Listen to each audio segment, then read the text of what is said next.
Now, what's really irritating when we sync is that my Discord will make you quieter while I'm talking so that I can focus on what I'm saying. And so I don't actually hear you say the number. I just have to trust myself that I'm in time with you. Because I can tell that you've not said it before or after, so I usually just assume that by process of elimination you must have said it while I was talking. But it's always a little bit disconcerting. Well, that's why I also do. I didn't know that, but that is what I also do. Like the 5, I hold up. I realized I said it, but we're an audio only medium, and so I now need to explain what I'm doing, which is I'm holding up the number 5. Yeah, holding up and then 5 the number fingers, 4 yeah. as I said. And yeah, and you know, tonight's just been a bevy of audio problems. I've been trying to work out how to make my microphone work. I thought it was a loose cable, then I thought it might be a port on my computer that was busted, and I still don't know. So I think it still sounds a little bit odd. Yeah. So we normally start recording at 7:30. We've got a little bit more time now, so we started at 7, so we can sort of finish up a bit earlier. We're not so tired by the end of it. It is now 7:40. So yeah. Here's the thing, though. My bad. If we'd started at the normal time, it would now be 8:10. Yeah, and I'd be very annoyed, and you'd be very annoyed. And Yeah. you know, we just have to call it a day. We'd just be like, you know what? That's boy review this week. That conversation, unrecorded, was a boy review. Yeah.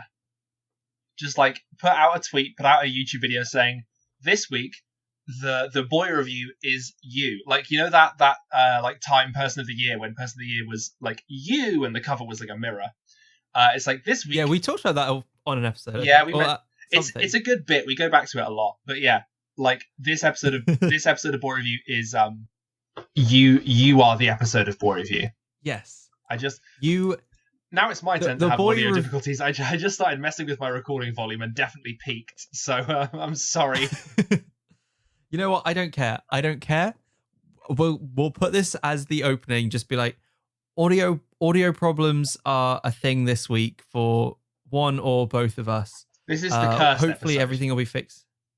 I've got a cable ordered coming from Amazon tomorrow, which might help. If not, I'm going to spend all of Monday trying to fix it. Monday evening at least trying to fix it. And then also probably call Blue and be like, yo, my microphone is busted. What's up with your shit? It's like, because we had the super wholesome Valentine's episode. If you've not listened to our girlfriends reviewing us, that was very fun. So make sure you check that out on YouTube.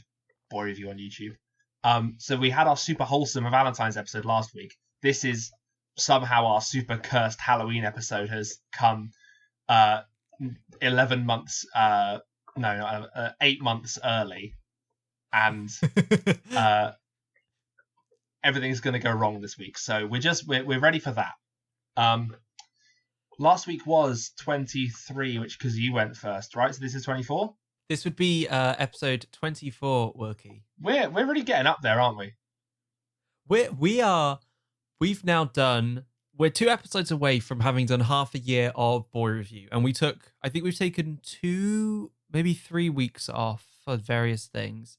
So, but you know, we'll have done a year's worth of podcasts in 20. Wait, no, not 20 something. After about a year, we'll have been doing this for about a year. I think is what you're trying to get at.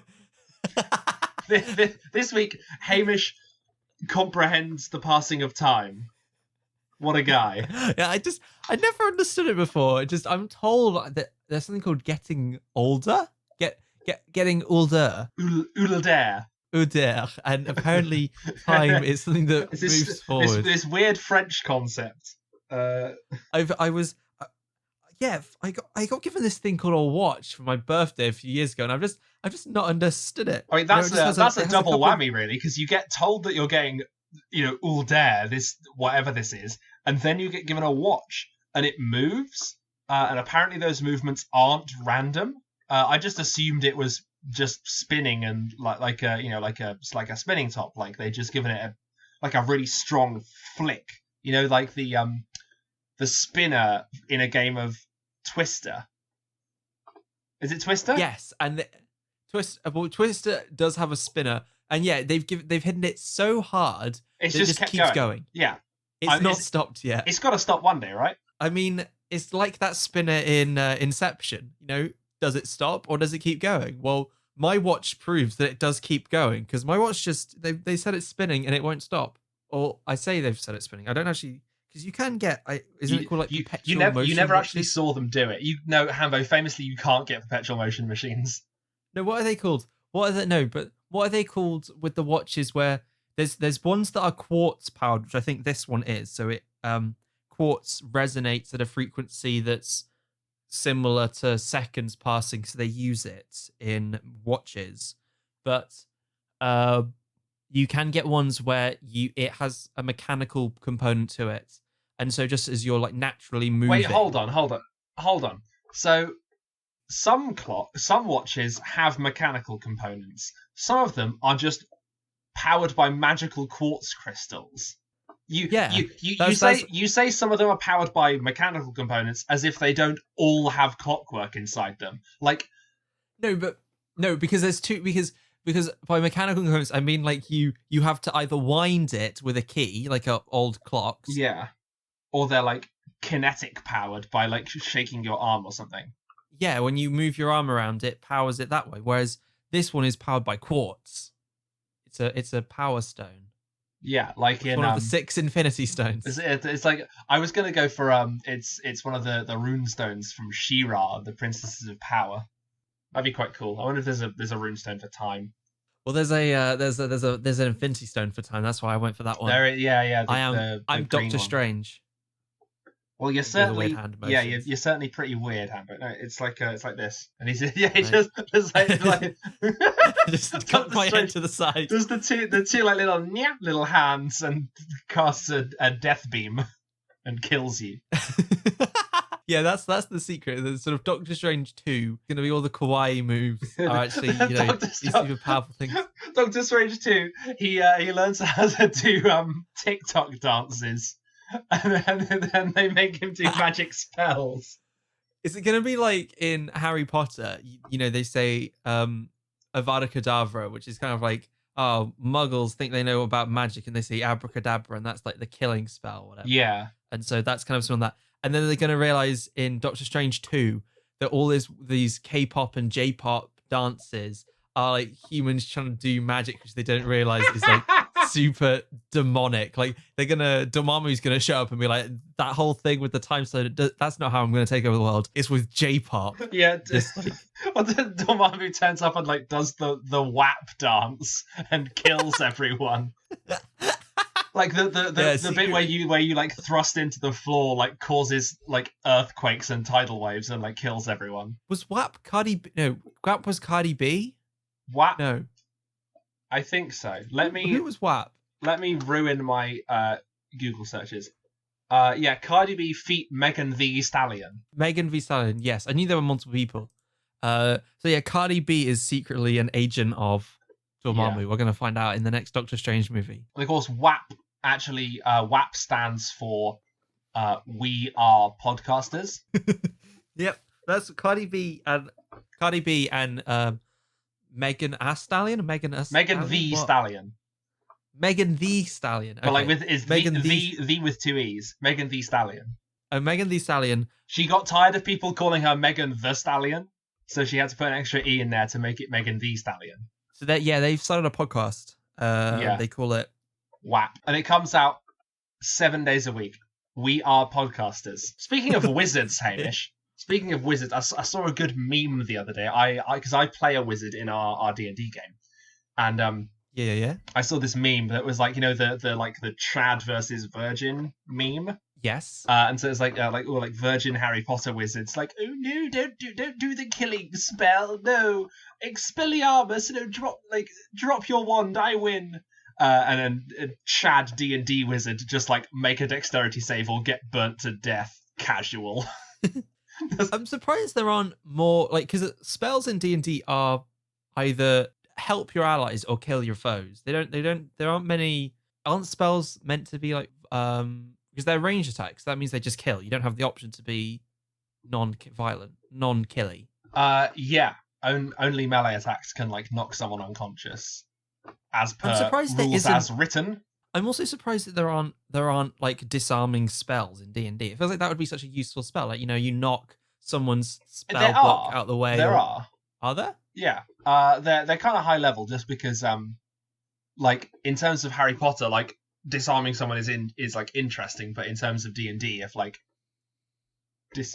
disarming someone was like a level 1 spell, then like fighters and stuff would just be getting screwed over in every fight.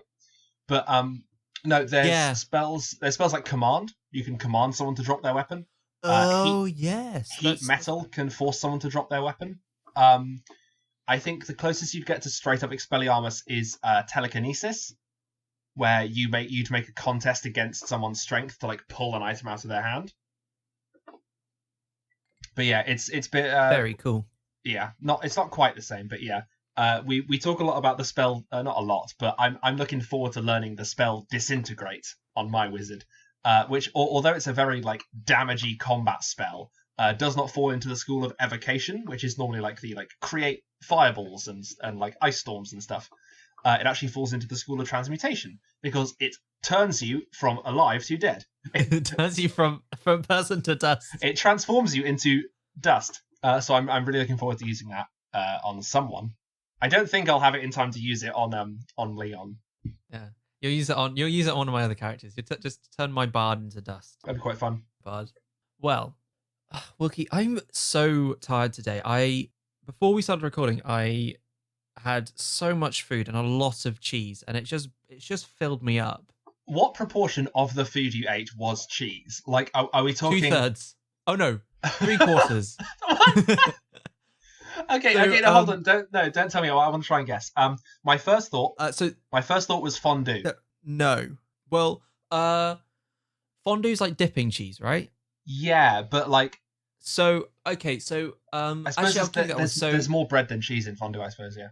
Well, I can quickly. I will say why you're kind of right for the first bit is so. The reason I've had so much cheese, Wilkie, is obviously we're recording this on Sunday, which is Valentine's Day, and so Izzy and I went to Waitrose and got one of those like spend 20 quid and you get a posh ready meal. Ah, very cool. Yes, okay, I see now.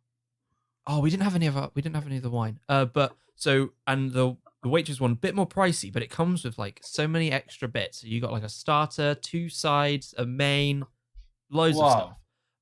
Unbeatable. So for a starter, we did get like camembert, which we made bread and you could dip bread into it. I love camembert. It's so good. Like a whole baked camembert. Absolutely. It was like two little breaded baked camemberts like that. Breaded. Sort of very interesting. Yeah. So if I connect my middle finger to my thumb, it was maybe a bit bigger than that. So if you go on the outside rather than the inside, if you go on the outside of my finger, do like an A-OK, and it's like an A-OK. And then for dinner we had a phyllo pastry thing, which didn't have any cheese in, but we had cauliflower cheese and dauphinoise potatoes with that. Oh, a lot of cheese. Hamish, you're making me so jealous. But I when you finished this menu, I think I've got something which might be able to sort of rival your Valentine's Day feast. Ooh. What did you have that today, or was that another today? Yeah, but I think we're still waiting to hear what your pudding was. Did yours come with a dessert? It did come with dessert. We haven't had it yet. So again, it being Waitrose, they have this guy called Heston Blumenthal. Does like these weird creations. So I remember when I used to work there, and often his stuff would go cheap because it's something that people didn't buy. So if it was sort of in the reduced section, which I helped manage, it would just by the end of the day no one would have bought it. So it was like, okay, well you can. That's a bit sad. Poor Heston. Well, because this one looked kind of gross. It was this one that I got at work. This was ages ago. No, this isn't what we had for dinner today. It was for Christmas time, and it was a big green chocolate molded like half a Brussels sprout looking thing. Oh no! And underneath there were these green profiteroles that had like lime flavor to them, and then it came with caramel sauce, which you could like quote unquote looked a little bit like gravy. And what you do is you'd heat up the caramel sauce, pour it over the chocolate. That would melt the chocolate on the profiteroles. Yeah, it looked like a Brussels sprouts and gravy. Yeah, it's quite fun, but like maybe a bit too fun at the expense of actually being nice food. So this one's like a Bucks. The one we got today is a Bucks Fizz chocolate mousse thing. So it's got popping candy and orange and champagne and chocolate and stuff. So it's meant to, it looks interesting. That sounds better. Yes. Yeah. So that was our very dinner. impressive. What did you have to rival that though, Wilkie? So obviously I don't have the pleasure of being with my girlfriend for Valentine's Day. We've been talking throughout the day. We've sent each other gifts. Mine is coming in March because the postal service have screwed up, or it's coming from far away. I don't know why, but Jade, let me know. You know what you've got though? I don't know what I'm getting. I got Jade some dice. Her character in the game that I run really enjoys casting Fireball, so I bought her a set of the 8 6-sided dice that you need for Fireball in a nice like red and orange transparent like translucent dice. So they're like fire. Oh, that's really cool. But today I was like, I sent her a picture of what I was cooking, and I was like, I'm pretending that this is what I was gonna cook for you. Like if we were together, I was gonna make you something really nice, but I'm gonna make it anyway because I want something nice. Yeah, that's good. And so what I made was homemade gyoza, or pot stickers. Ooh. Is what Americans would call them. Gyoza, yeah. They're like filled pastry things, aren't they? Yeah, it's not quite pastry. It's closer to dough. So it's these really thin little dough rounds. You can get them, honestly, unless you're trying to do a sort of like, unless you're trying to prove a point, it's probably easier to buy them. Right, they're really cheap. You can buy like a whole stack of them, and just fill them. And they are so good. Like Izzy and I sometimes go to again the local Waitrose because they have a sushi stand there. And yeah, the last week we tried the gyoza because we hadn't tried them before, and they were honestly like the best thing on there. Yeah. So I filled them with cabbage, carrot, mushroom, and halloumi with ginger and soy sauce. Mixed it all up. Wilkie, you win. That's a victory. That sounds so. Oh, Wilkie, I was full and now I'm hungry again. And then what you do is you put them in like a pan with oil, right, to fry them. And so the bottom gets like hard and crispy and like baked or fried, I suppose, because it's literally fried. And then you pour water in and put the lid on, and then they steam. The rest of them get steamed, and you watch as they will the sort of opaque dough will steam and become translucent as well, and sort of puff up slightly, and then a lot of them will like break a little bit, and so all the steam like that was inside them from like the veggies inside will like get let out, and then the dough sort of contracts and they get all like sticky and like you know like vacuum forming where you like pull the material down to like perfectly fit, so you've got this like perfectly fitted vegetables inside this. It's super nice. And then we had those and a couple of other like leftover things that we had in the house just to finish them off, but the gyoza were the main attraction. They were really good. I'm really proud. I'm going to make them again, definitely. Wilkie, you should be proud. That sounds amazing. Oh, I'm very jealous. Well, it sounds like you had. I'm glad though, even though you're not with Jade, you still managed to have a really good sort of day today.